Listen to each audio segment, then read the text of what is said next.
Welcome to the Canes Corner.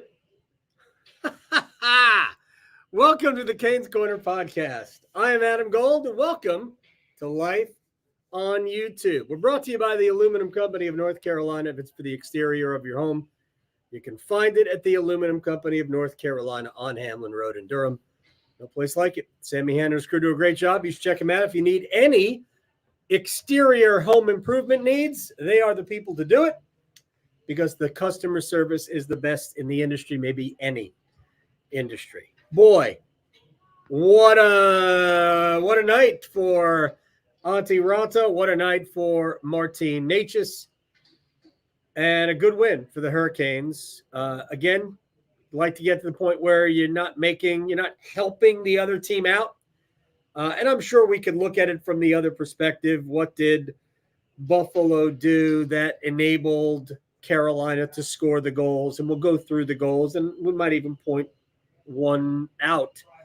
But Carolina, really a couple of self-inflicted wounds that both ended up as goals, but they ultimately win it in overtime because overtime belongs to the 88 car, Martin Necas, who Carolina has been in overtime 4 times this year.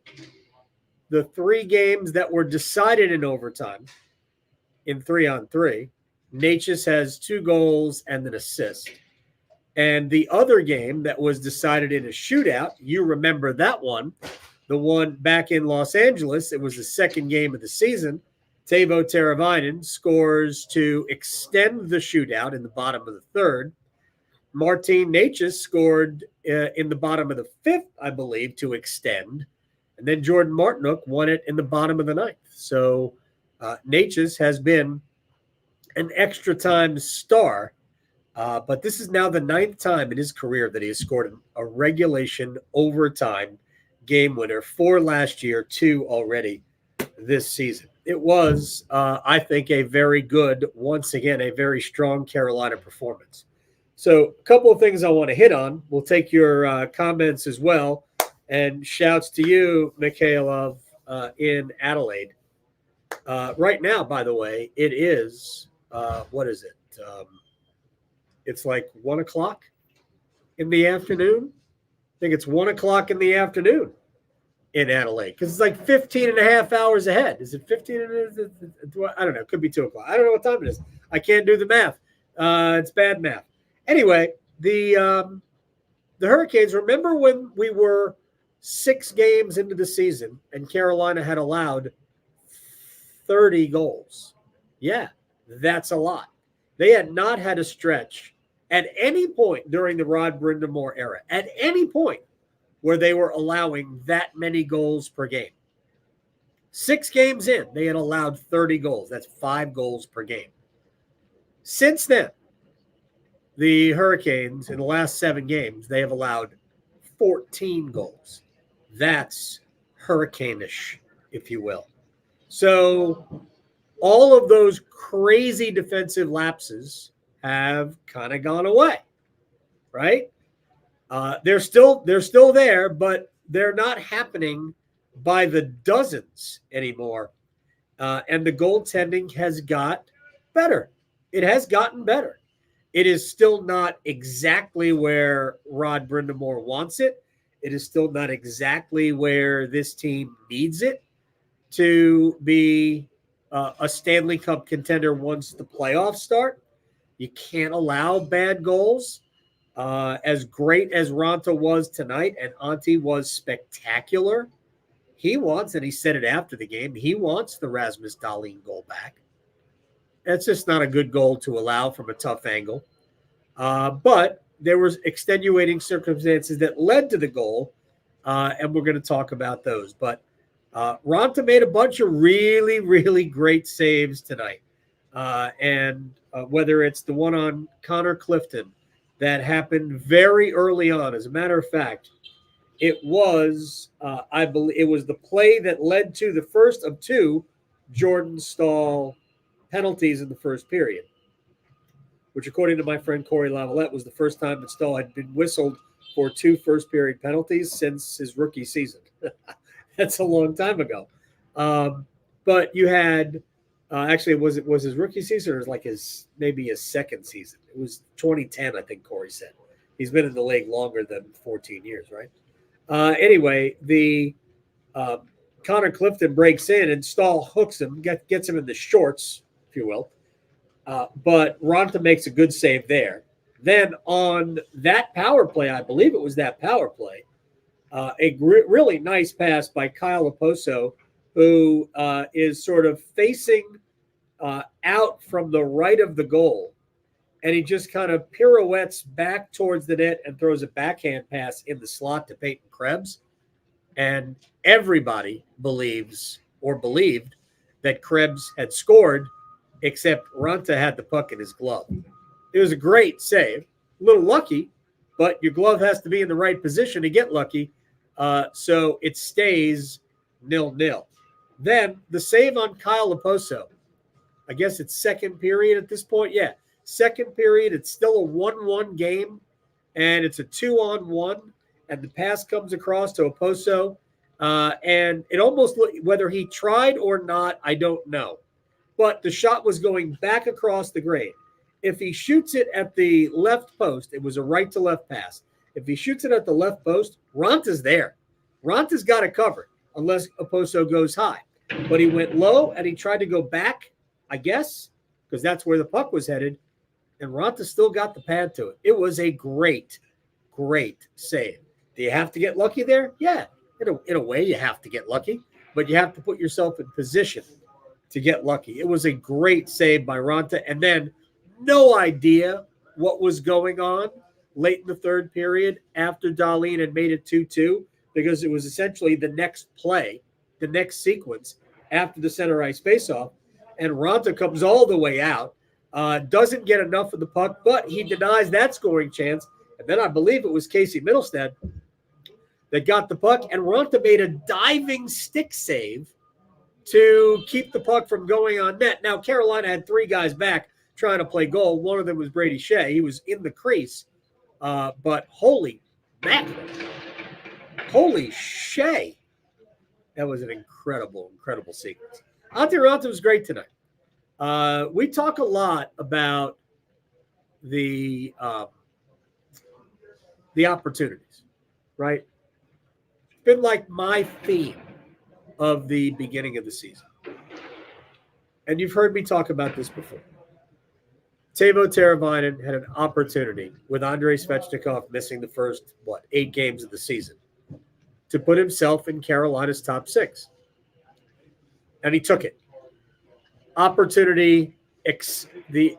opportunity to play with the best players for Teuvo Teravainen was grabbed by number 86. There's a lot of reasons you want him there. One is he makes a lot of things happen. He unlocks a lot of different things. He is the master key of the Hurricanes. I've always said that. So that's one opportunity. We have 2 other opportunities that have yet to be really claimed. The first is, and I thought for a period and a half tonight, I thought Jack Drury was part of a very good Carolina line. They didn't play a ton. I'll get exactly how many minutes Jack Drury played right here. He only played just over 10 minutes, and most of that was in the first 2 periods. But I thought that line, and it started with Necas and Bunting, and then it flipped to Nason and Bunting. But anyway you cook it, that's a scoring line. It should be a scoring line for Carolina. And Jack's got to feel a little bit snake bit. He had a great shorthanded opportunity on a pass from Jacob Slavin that I guess he tried to go 5-hole. And Ukko-Pekka Luukkonen, my favorite name in all of hockey. Although Henri Jokiharju is also a great name. But Pekka Luukkonen closed the pads, and Drury was denied shorthanded.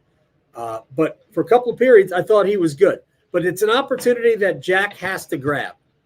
Because if Carolina's going to win a Stanley Cup, the advantage is going to come. The scoring advantage is going to come with that line. You should be able to take advantage of other teams, not only fourth lines, but third defensive pairings. And we're still waiting for the offensive breakthrough on that line. Again, started with Necas and Bunting on his wings. It became Nason and Bunting as Necas went up to play with Aho and Jarvis on the top line a lot, which means that somebody who's playing their offside doesn't matter. I think Jarvis is playing the left side. I wish Carolina would do that more. I also wish Carolina would do that more in the power play to create more one-timer opportunities. But anyway,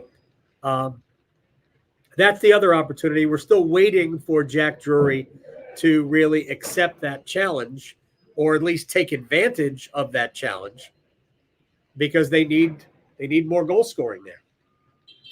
And the third opportunity is brand new, with Frederik Andersen being sidelined with the blood clotting issue, and knowing that it's going to be, gosh, who knows? We're just speculating. But the Hurricanes believe this is long-term, not necessarily season-ending, but long-term is long-term. We are talking about months. We are not talking about weeks. We are not talking about months. We are talking 2, 3, who knows, man? I mean, we're not even in the middle of November yet. We're on November 7th. So, I mean, 3 months, middle February, right around the trade deadline, by the way.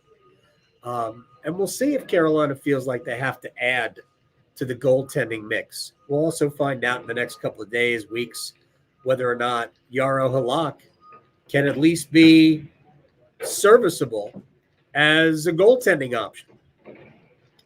But the opportunity could be Antti Raanta's. And if it is, he certainly staked a claim to it tonight. And he certainly staked a claim to it on Long Island on Saturday.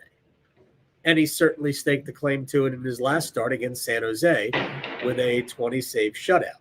So 22 saves, 23 saves, I think.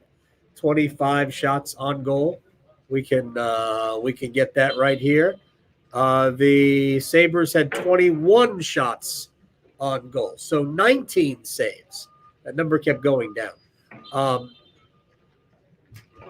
So, Raanta accepted the challenge tonight, and the Hurricanes pick up another win. But that opportunity could also belong to Pyotr Kochetkov. Keep in mind what Kochetkov did for 15 starts after being recalled when Frederik Andersen got hurt in early November last year. From Veterans Day, I think Kochetkov's first game was on Veterans Day. From Veterans Day through December 20th, what amounts to almost 6 weeks, he was one of the best goaltenders in the entire NHL. He had a 10-1-4 record, 6-0-4 on the road, and a .928 save percentage. Those were the best marks for Carolina Hurricanes goaltending all last year. Remember last year, I talked about this in the pregame show. Last year, Carolina's goaltending was basically league average. It wasn't great during the regular season. It was excellent in the postseason. But their goaltending was basically league average in the regular year. 2 years ago, their goaltending was outstanding. And Andersen and Raanta won the Jennings Trophy as the best goaltending tandem in the league. So Carolina doesn't need elite goaltending, but they can't have bad goaltending. And unfortunately, over the first, 6 weeks of the season, is it 6 weeks now? No, it's not. After the first month of the season, Carolina's goaltending has been bad. Just not good enough. So, because I ran the numbers today, if there are different ways to measure good goaltending, right? You could just use save percentage. That's not necessarily the best way, but you could just use save percentage. And based on 71 players in the league who have played goal this year, the Hurricanes were like 46th, 62nd, and 66th. They're three goaltenders in save percentage. Then there's a stat called goals saved above average, which basically, given the quality of the shot, are you making saves that really prevent goals, or are you missing shots that you probably could have had? And in goals saved above average, which by the way is a cumulative stat, it's not an average. So when you play more, you have a chance to get a higher number, or if you play poorly, get a lower number. So Carolina has three goalies this year. All three are in negative numbers. In other words, they are allowing more goals than average. All three of them. Freddie Anderson was 42nd in the league heading into tonight. Antti Raanta was, I think, 53rd. And Pyotr Kochetkov was 56th out of 64. So the opportunity without Anderson is there for either Raanta or Kochetkov or somebody else. And Antti Raanta, I think, certainly staked a claim to it tonight. We'll say hi and we'll go through some comments in a minute here. But again, Raanta was great tonight. Canes' power play has been on the low, not even on the low. I mean, I think it's getting better and better. I mean, 1 out of 4 was probably the least it should have done tonight. They had very good opportunities on the power play and just weren't able to cash in. Part of that, as I said before, I think Ukko-Pekka Luukkonen played well, but I also think that Buffalo just made a lot of really good plays defensively in their own end, something we have not seen from the Sabres much over the last couple of years. And this game, this matchup has generated tons of goals. Carolina was averaging more than 4 goals a game in the 2 seasons combined, the last 2 seasons. And Buffalo was averaging just over 3, which is about a half a goal per game more than Carolina normally would give up. But this game tonight, it was either good goaltending or good defensive work on the part of the Sabres. Canes' penalty kill. Yes, they allowed the Rasmus Dahlin goal, but they have now killed off 18 of their last 20. And remember, for a time, they were just getting torched by opposing power plays. Torched. But again, 18 of their last 20 dating back to the start of the second period in Tampa. The Lightning went 1 for 2 on the power play in Tampa. The second goal was a late power play goal. That made it 1-0 Tampa, late power play goal. But the Hurricanes have been, since then, really good down a man. And again, they probably should have scored tonight on a Jack Drury breakaway. Canes on the power play, last 5 games, 5 out of 14. 1 out of 4 tonight. So the power play is top 10 power play in the NHL. I think coming into the night, it was 7th in the league. It's really, really good. Obviously, you know that. I don't have to, that's not a surprise, not a breaking story in that regard. We've talked so much about Necas in overtime. It almost belabors the point to get to that because we know. But what it does say is that confidence matters. And it is clear that when we get to 3-on-3, number 88's got a ton of confidence. 20 always has it. Usually, I shouldn't say always, usually has it. And he also feels it in overtime. That was an elite pass. I thought Aho's pass to Brady Shea was better, but they were both elite passes. By the way, Aho's got a goal and 6 assists in 7 games since his return from injury. Tonight was his 3rd multi-point game of the season. Let's go through the goals quickly, and then we'll run through some questions. We'll start with the 2 Hurricanes goals. The first goal was the power play goal by Tony DeAngelo. And here's where, if I'm a Buffalo Sabres fan, I'm thinking, you have the puck on your stick. and you're shorthanded, that has to get out of the zone. We see it all the time for Carolina. If you have that opportunity and you fail to succeed in getting the puck out of the zone, you are just begging for problems. And that's what happened to the Sabres. Tony DeAngelo knocks down the clearing opportunity and just puts it on net. And then I believe it hit a Sabres glove, was it, on the way through? Either way, it's a good play by Tony at the blue line. Actually, probably inside, probably just a little bit above the right faceoff circle, and a quick shot on frame. You get a lucky break, and it's 1-0 Carolina on the power play. Power play I thought was really good tonight. Had very little problem getting it into the offensive zone and setting up. For the most part, when Carolina has struggled with their power play, they have not been able to enter the zone and set up.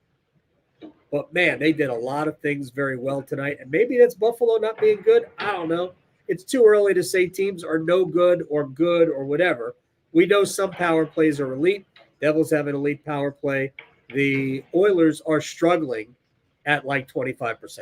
Struggling because you know what they are. So Buffalo makes a mistake on that goal. On the Brady Shea goal, at this point in the game, Carolina was leaning all over Buffalo. So great shift. And Carolina was, zipping passes around like they were on the power play, but it was even strength. And eventually Aho finds Shea with a great seam pass from left through to the right and a quick shot. And he beats Luukkonen to make it 2-1. And here's where we'll work backwards for Carolina. And here's, I think, the most disappointed I was in the game tonight was you've got a 2-1 lead. The building is electric. You have gotten the last 4 power plays, and you just took the lead. I'm not saying the officials are looking for a reason to send you to the penalty box, but they are not going to look the other way like some referees might if a play matters or if a situation gives them the opportunity. Well, Andrei Svechnikov checked Tyson Jost into the boards from behind. It's a boarding. It's not even a debatable call. I think in some ways Carolina might be lucky that Jost didn't get hurt on the play because it was a check from behind into the boards. Fortunately, he was close enough to the wall where he didn't risk like a neck injury or something like that. But it's just a silly penalty for Necas to take. You're not doing anything there. It's one of those overexcited Andrei Svechnikov specials. And I remember just being mad that why would you do that? You've just taken the lead. You've just claimed all the momentum. And now you are putting Buffalo on the power play. And on that power play, Rasmus Dahlin, who is capable of ridiculousness offensively, basically entered the zone by throwing the puck off the wall himself, going to get it, and then from a sharp angle, he beat Antti Raanta. Was it a good goal to allow? Nope. Antti's got to have it. Maybe that's the trade-off for the goal, for the saves on Kyle Okposo or Peyton Krebs or Connor Clifton. Who knows? Or maybe it's a payback for the future craziness where he skated all the way out to play a puck probably 35 feet from his own net. So you just can't put yourself in that situation, and they did. Now, the first goal, this is right after Carolina killed off a power play, and Carolina's penalty kill, again, was great tonight, even though there was the power play goal. And Seth Jarvis gets the puck, and he's skating away from his own net, and he just gets his pocket picked. And it ends up Alex Tuch, easy goal.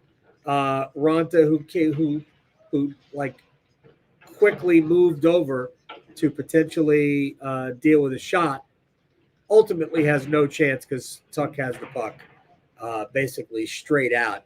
Ronta's out of position. Nothing at all he could have done.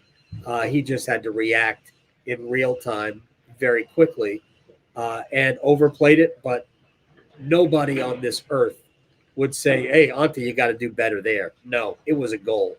The mistake was Jarvis, who ultimately lost the puck right off the stick. I didn't think it was Seth's best game tonight. Seth had trouble. He fought the puck, I thought, in the first period.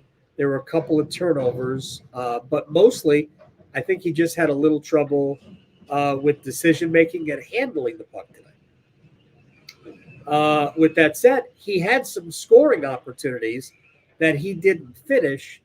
And I know Seth's got 5 goals on the season, 4 have come on the power play. But you would like to see Seth kind of jump back on the score sheet a little bit more frequently. I would say the same thing about Sebastian Aho, who has just 2 goals this year, and he has played, 9 games? I think it's 9 games, something like that. 2 goals in 9. You'd like that number to be higher as well. So those are the 2 mistakes that Carolina made. The Jarvis getting his pocket picked, which leads to the Alex Tuck goal. Svechnikov penalty, which leads to the tying goal on the power play by Rasmus Dahlin. But there was so much good tonight, and it's cool that the Hurricanes, after a difficult start, they were 3-4 at one point, remember.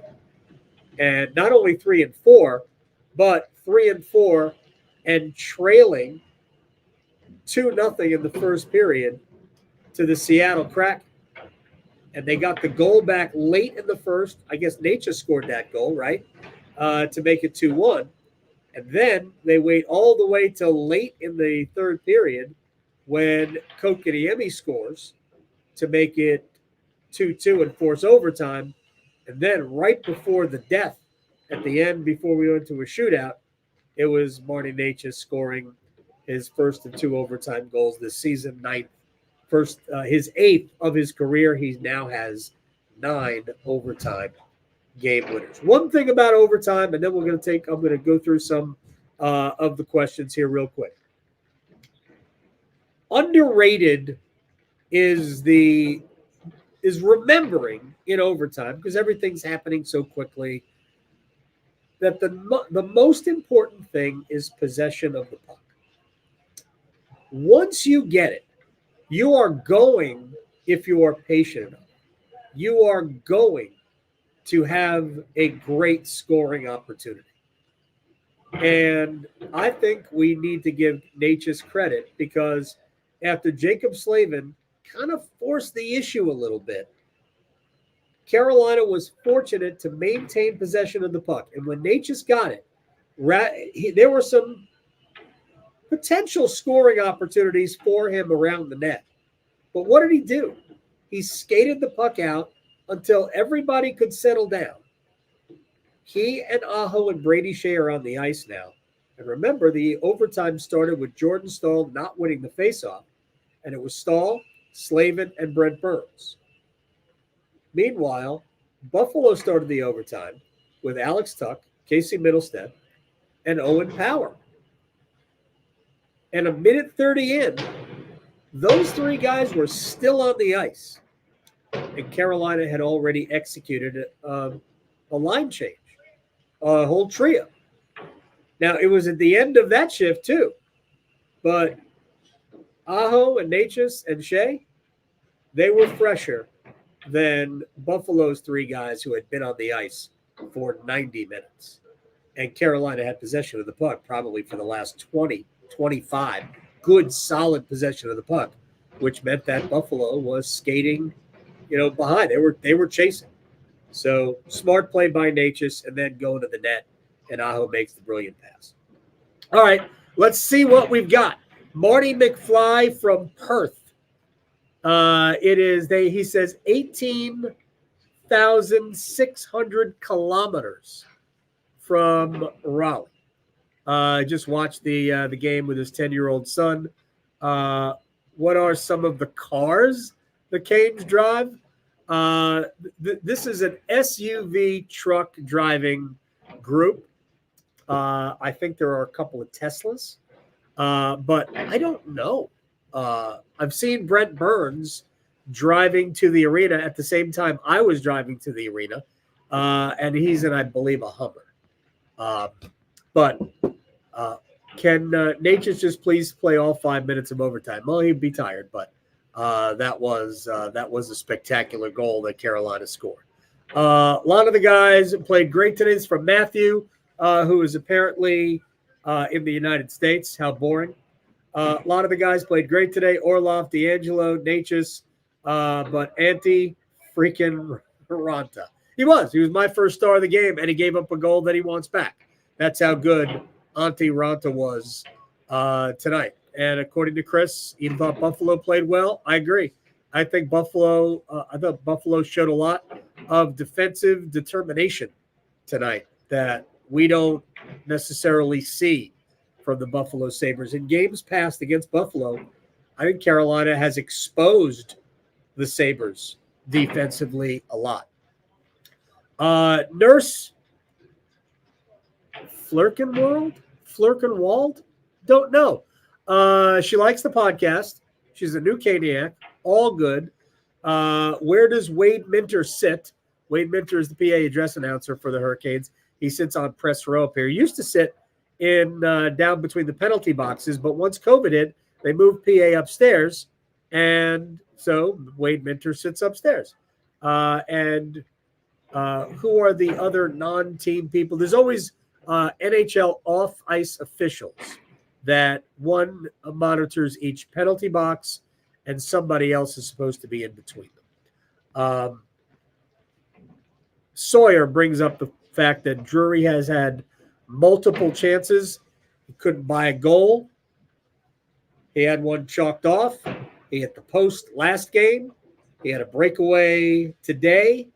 Yeah, I think it's coming for Jack. I think he's actually playing much, much better. And to me, it's, again, his opportunity. It's not going to get better than this. And keep an eye on this.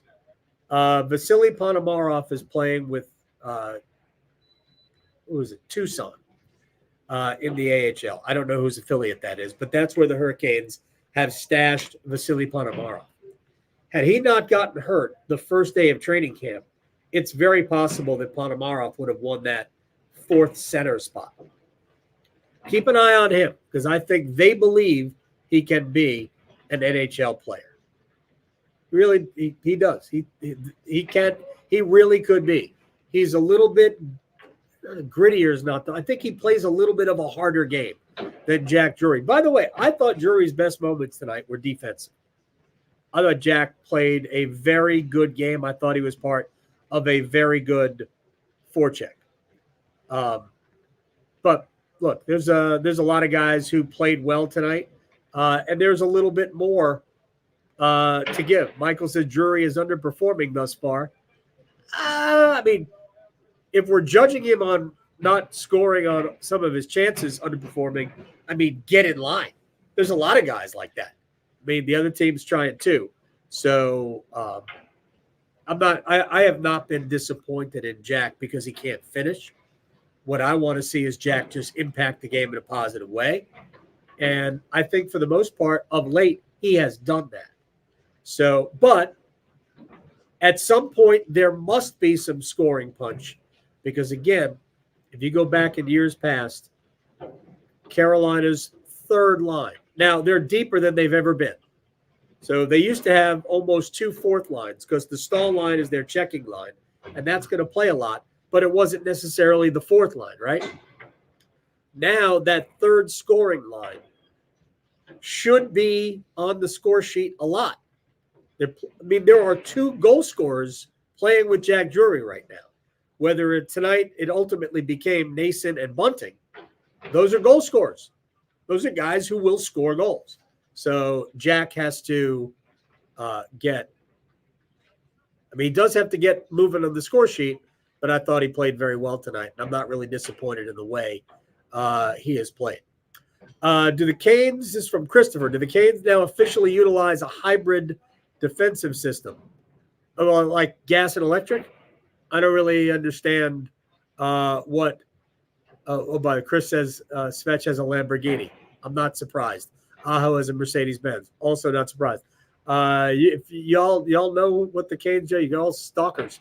I honestly don't know what kind of a hybrid defensive style Carolina would use. It's not like, is it like soccer where Liverpool plays a back four, but when they have possession of the ball, Trent Alexander-Arnold goes into the midfield.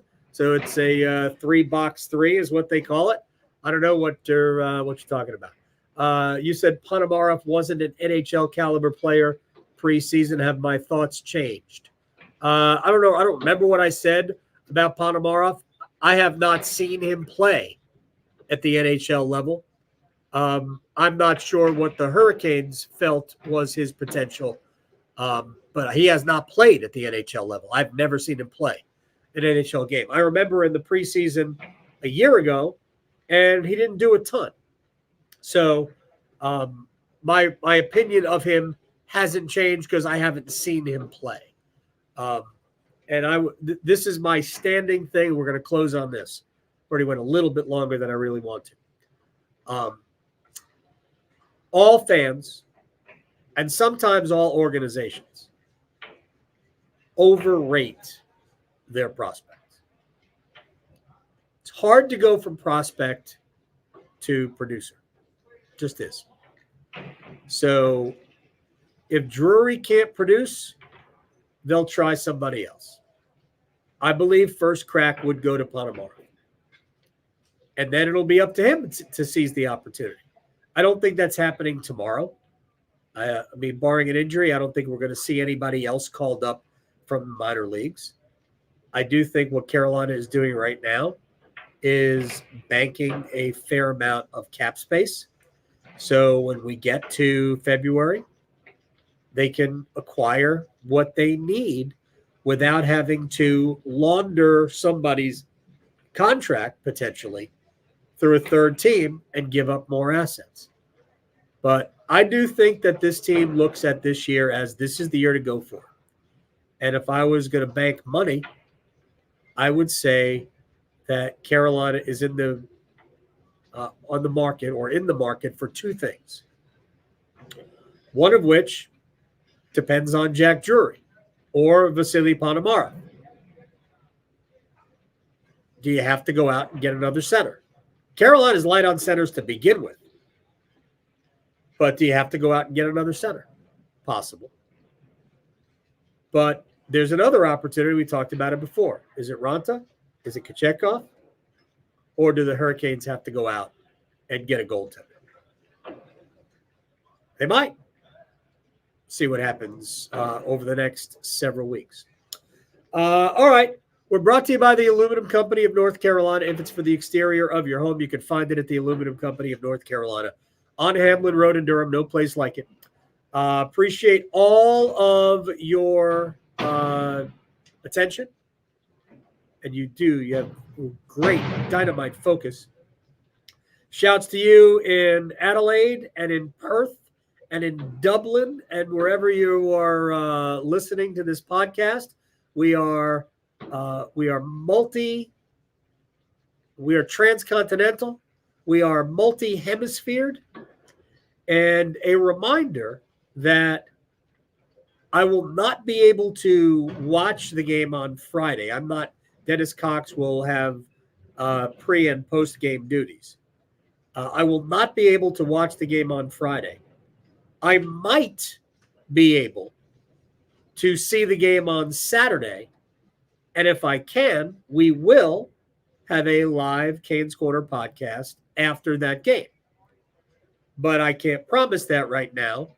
So if you subscribe to the podcast and you caress the like button or whatever you have to do to be automatically notified that, hey, podcast coming, or YouTube Live, whatever you want to call it.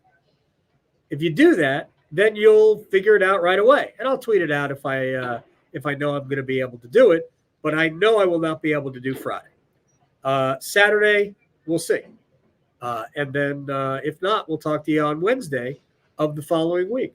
Until then, I am Adam. I appreciate you hanging out, and we'll talk to you again. We're brought to you by the Aluminum Company of North Carolina. If it's for the exterior of your home, you can find it at the Aluminum Company of North Carolina on Hamlin Road in Durham. No place like it. Sammy Hanna's crew do a great job, so you should check them out for all of your exterior home improvement needs. And if you are experiencing the podcast in an organic podcast form, subscribe to it. Give us a rating if you want. Just be nice. And it's available wherever you get your podcast. So until the next time, I'm Adam, and I wish you all a wonderful night. Hey, Canes won a hockey game. You should all sleep well.